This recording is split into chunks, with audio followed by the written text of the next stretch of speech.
Speed देखो, बारिश की स्पीड देखो, कुछ भी नज़र नहीं आ रहा।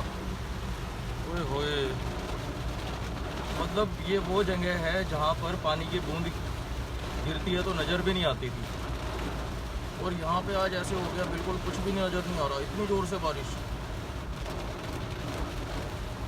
तो सारा बादल यहीं के नाम का है क्या, आज दिल्ली के नाम का? ओहो, तो देखो नीचे फ्लाईओवर के नीचे सारे लोग खड़े हैं।